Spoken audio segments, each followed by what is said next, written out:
All right, so welcome back. So here we are in the second point that we want to share. And the whole, this is coming back to this 3 steps to help you multiply your income and your impact by escaping time, stress, and overwhelm. So the second point is what we call the stand. And this is where it's about learning the main reason why most entrepreneurs get stuck in the overworking trap and how to fix it without compromising your income or stunting your impact. Yeah, many entrepreneurs, their calendars are so full. They have no breathing room to get strategic about their next steps, how to fix it.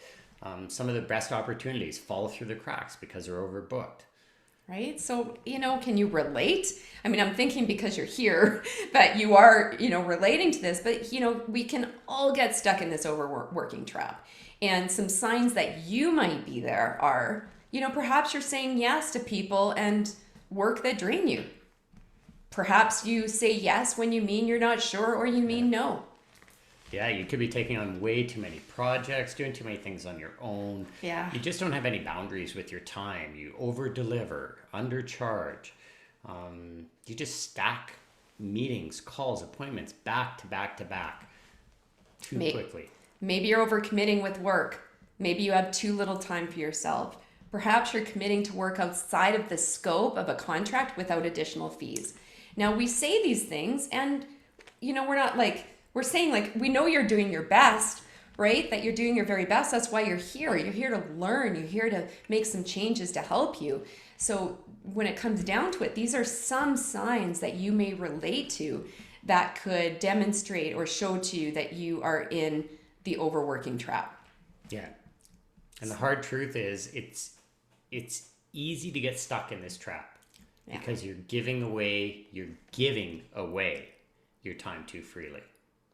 And that's just another sign of being in the middle zone. Yeah. This is the truth. Just to build on what Derek said here is that giving away your time too freely is a direct result of undervaluing your time. And if you don't have time for who and what you value the most, then you are giving away your time too freely. So go ahead. Yeah. This is such a fun issue to dig into and something to support you in because it's something that's very pervasive. How many times have you been to a party or run into someone on the street or maybe at the arena or the ballpark and you say, "Hi, how are you doing?" And the answer is, "Oh, I'm so busy." Yeah. I'm so busy. It's almost like busyness is a badge of honor in our society today. And we're here to tell you that it's actually not. And this is something that we can help with. So, the bottom line, again, to bring this back around overworking, which is we're here to take a stand. That's the second point here. It's all about taking a stand because the source of what's really underneath overworking is giving your time away too freely. And we're here to help you take a stand for your precious time, take a stand for what matters to you, and really shift it. So let's talk about a tip for how to fix it. Mm-hmm. What's the first step for getting out of this overworking trap? Or as we like to say, what is the shortcut to fixing this for good? So it's all about making an internal shift first and taking a stand for your most precious resource. Earlier I talked about that around taking a stand for my time, for my precious, precious time, for my precious life. And that is so deep in me and I'm so passionate about that. I care about that so much that it's one of my greatest superpowers is to help our clients be able to take a stand for their time. So let's look at yours right here. Mm-hmm. So what if you committed right now to? Yeah, to take your time first. It's the idea, just like the savings analogy, pay yourself first. Pay yourself first with your time. Your time comes first. You're worthy of putting yourself first. What would it be like if you love riding your bike and you love getting exercise and you're not getting exercise, but you make sure that you do not take 8 o'clock meetings in the morning because you're going to go for a 1 hour bike ride before your first meeting at 9? What would that be like? Yeah. What would your day be like?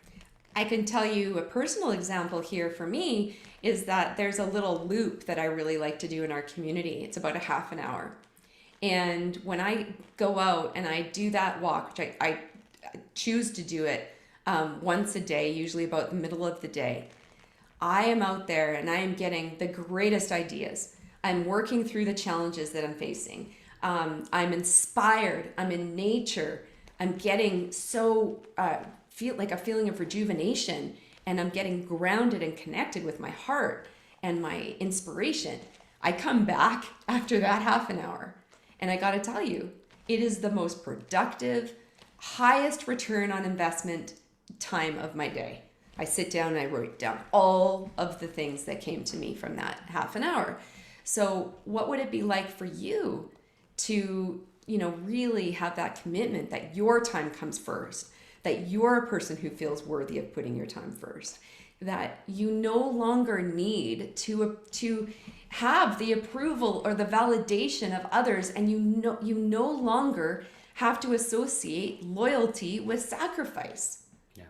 Like, what if you didn't have to have approval or validation in order to do that 30 minutes and have a highest return on investment time of your day, if that happened to, be something that works for you?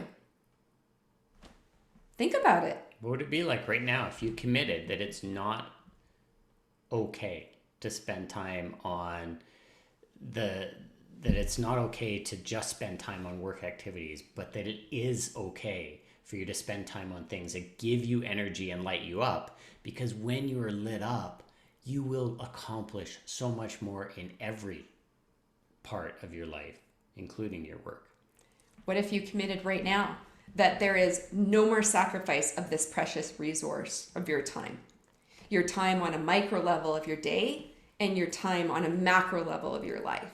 You can hear how much we believe in this and how much this matters, because we see time and time again, pun intended, that when our clients are taking a stand for their time, owning the value of their time, and they stop giving away their time, what happens is their health goes up, improves, their joy goes up, their wealth goes up, the impact that they make goes up.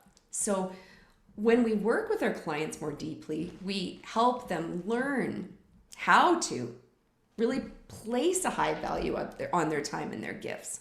Yeah, and to have very high standards for how they spend their time, what and who they commit to.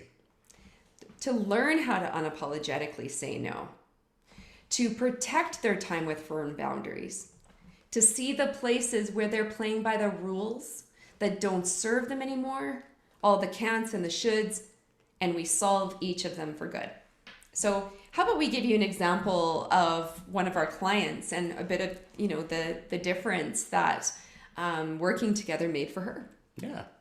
Yeah, so this is Julie Cabezas. Julie is a copywriter based in Florida. She works with 7- and 8-figure entrepreneurs, and her company is called Copy Crimes. And Julie is really high in demand. She writes website and sales copy for these successful entrepreneurs. And when we met Julie, she was dangerously close to burnout. She was overworking, overcommitting.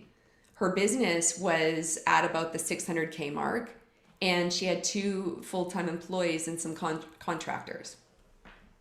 Things are really taking longer than they should. And she was constantly being rushed at work, rushed in her life, and it was compounded by even more time wasted worrying and feeling guilty about not being at her best.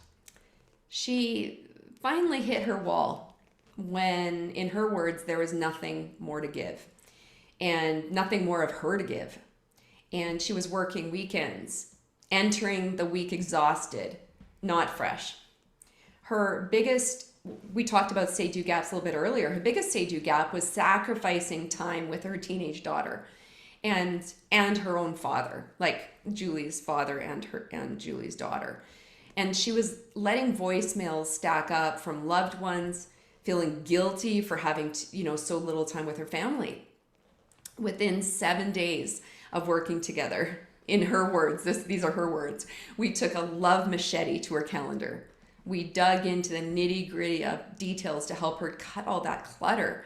We built efficiency into her service delivery model and helped her pare down her working hours from 60 plus to just over 32 hours a week.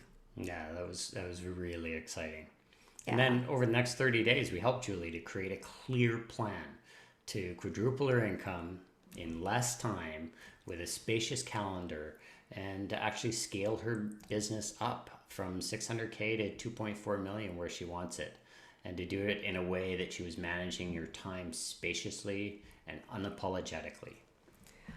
We also helped her negotiate some contracts that she had in place where she was over delivering and undervaluing herself, and really talk to each of those clients and recreate some agreements that really felt more honoring of her time and her precious gifts. So when I think about, what was most personally touching for me personally in working with Julie was the day that her daughter came on a call and thanked us for helping her get her mom back. And that meant everything. It made it all worth it. That's what it's all about. So we're gonna pause this point here, and we're gonna move into the third point in our next video, which is what we call the framework. So we'll see you over there. Yeah.